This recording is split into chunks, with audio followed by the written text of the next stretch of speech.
नमस्कार। खबरों की खबर में आपका स्वागत है। आज एक ऐसी खबर आई है जिससे देश की राजनीति में हड़कंप मचा हुआ है। नेताओं के बीच फोन पे वार्तालाप तो हो ही रहा है, मुस्लिम संगठनों के अंदर भी हाहाकार मचा हुआ है कि अब प्रधानमंत्री मोदी की जो ये सरकार है, इन्होंने ये जो ब्रह्मास्त्र चलाया है, इससे कैसे निपटा जाए। आपको याद होगा केंद्र सरकार ने सीए कानून को पास किया, लेकिन अभी तक इंप्लीमेंट करने के लिए जो बाकी चीजों की जरूरत थी उसको अब तक होल्ड पे रखा था। लेकिन जैसे ही सीए पास हुआ था, दुनिया भर के एजेंट्स, एंटी इंडिया एजेंसियां, पाकिस्तान की आईएसआई, खालिस्तानियों ने मिलजुल कर के स्पॉन्सर्ड तरीके से पीएफआई के जरिए ये शाहीन बाग और देश भर में अलग अलग जगह पे ये बवाल खड़ा किया था। सुप्रीम कोर्ट मुंह ताकते रह गई, वो मिन्नतें करते रह गई, पुलिस का भी कुछ नहीं हो पाया। लेकिन ये लोग शाहीन बाग में नेशनल हाईवे पे बैठ के महीनों संविधान की दुहाई देते हुए सीए का विरोध करते रहे। अफवाहें फैलाई गई, देश को मुसलमानों के खिलाफ यहां सरकार चलाई जा रही है, ऐसे बदनाम किया गया पूरी दुनिया में। लेकिन आज जो अनाउंसमेंट हुआ है उससे वापस सारी चीजें स्क्वायर वन, वापस सब कुछ आ गया। क्या कहा गया है सरकार की तरफ से? Union minister of state for home affairs Ajay Mishra Teni said that the Citizenship Amendment Act CAA will definitely be implemented in the upcoming months, adding that the Legislative Committee of Rajya Sabha has set the deadline to frame rules by March 30th in 2024. Ajay Misra Teni said, there are many political parties which spread anarchy when CAA was passed. These parties have also gone to Supreme Court and filed petitions.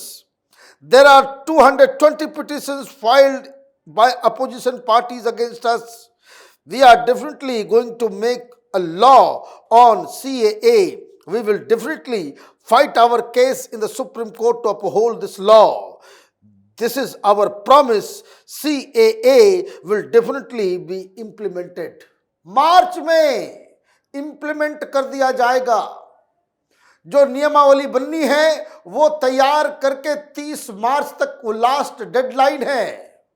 और minister for state home affairs Ajay Mishra ने क्या कहा कि कई सारे लोग court भी गए, लेकिन अब समय आ गया है, हमने वादा किया था, अब हम मार्च के अंत तक इसको इंप्लीमेंट कर देंगे। सुप्रीम कोर्ट भी लोग गए, लेकिन यहां इस फैसले की राजनीति को भी समझना जरूरी है। मार्च के बाद 2 महीने में चुनाव भी होंगे। ये जो सीएए है, ये दरअसल इसका विरोध, हालांकि इसमें विरोध करने की चीज नहीं है कुछ, लेकिन मुस्लिम वोट, मुस्लिम तुष्टीकरण की वजह से इन लोगों ने अफवाह फैलाई। ये सीए कानून क्या है? ये ऐसा कानून है जो हिंदुस्तान के किसी नागरिक, चाहे वो हिंदू हो, मुस्लिम हो, सिख हो, ईसाई हो, हिंदुस्तान का जो नागरिक है उसके ऊपर कोई इंप्लीमेंटेशन इसका नहीं होने जा रहा है।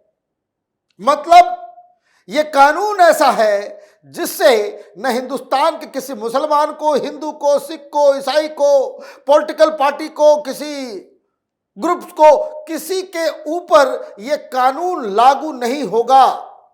यह कानून किसके लिए है? यह कानून है जो माइनॉरिटीज हैं अफगानिस्तान, पाकिस्तान और बांग्लादेश में।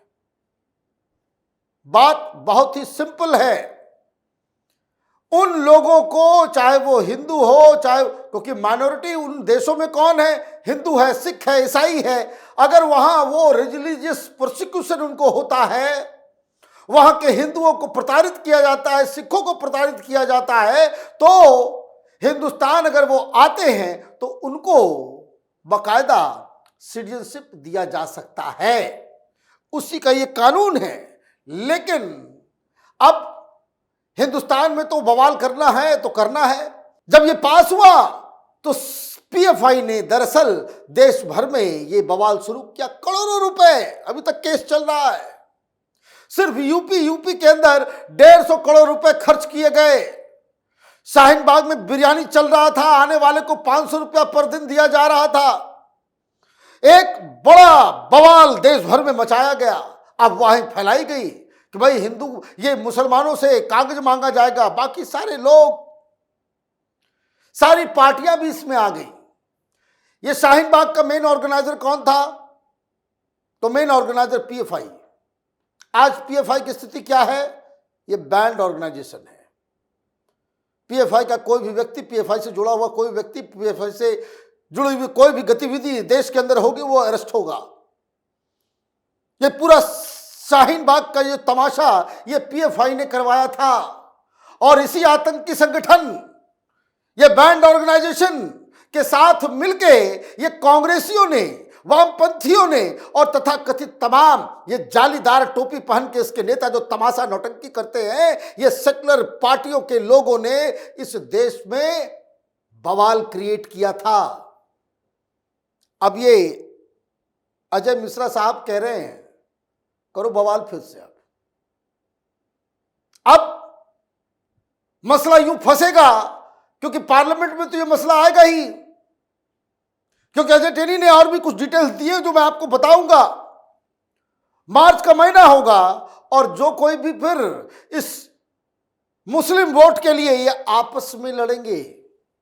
ये ब्रह्मास्त्र मिला है यही, ये बीजेपी नहीं चलाएगी, ये आपस में लड़ेंगे। ये कांग्रेस वाले भी लड़ेंगे, समाजवादी पार्टी वाले भी लड़ेंगे, ये सब आपस में ही इनके बीच झगड़ा होगा। ये सीए का विरोध करेंगे, ऑटोमेटिकली ये पोलराइजेशन की ओर लेकर के जाएगा चुनाव को। तो एक बड़ा फैसला आया है, लेकिन उसकी कुछ डिटेल्स जो राज्य मंत्री, गृह राज्य मंत्री ने किया है उसको जरा सुनिए। Ajay Mishra Teni also held a press conference and informed that work is ongoing for the CAA Act as the committee of Lok Sabha, Raj Sabha are working on it. The bill was passed in Lok Sabha on 9th December 2019. In Raj Sabha it was passed on December 11, 2019. On December 12th it was made an act.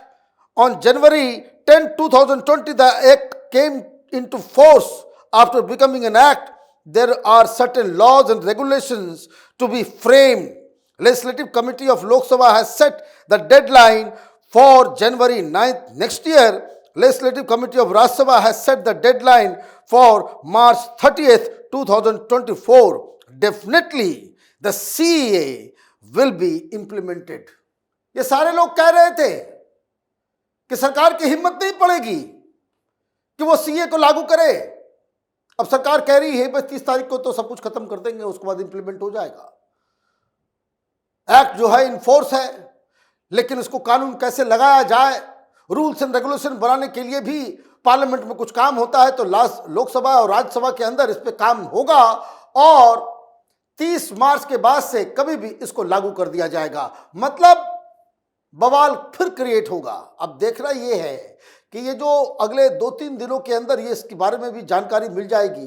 ये Congress party, ये तमाम secular leaders अपने आप को कहने वाले, ये सब मौलवी मौलानाओं के साथ कोऑर्डिनेट कर रहे हैं। अब तो पीएफआई है नहीं, अब कौन लोग आगे आएंगे, कैसे विरोध प्रदर्शन होगा, कैसे सुप्रीम कोर्ट के आदेशों का उल्लंघन किया जाएगा, इसके ऊपर भी देश की भी नजर रहेगी और ये देखा जाएगा कि सरकार के अंदर कितना डिटर्मिनेशन है कि कैसे वो इन तमाम चीजों को लागू करते हैं। आप देखते रहिए कैपिटल टीवी। हमारे वीडियोस को लाइक कीजिए, शेयर कीजिए और हमारे चैनल को सब्सक्राइब कीजिए। धन्यवाद।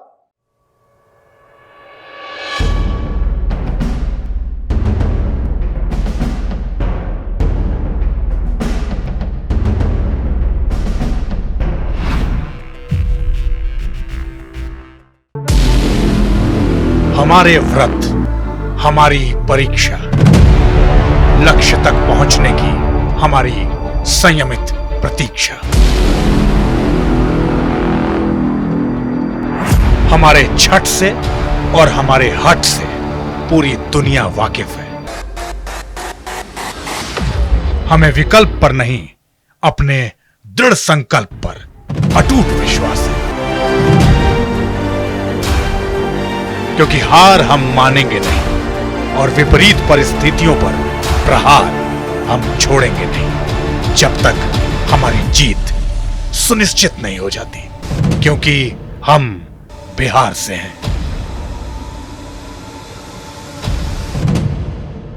कैपिटल टीवी पर मैं अमित प्रकाश लेकर आ रहा हूं बिहार पर एक ब्रांड न्यू स्पेशल शो, हम बिहार से हैं।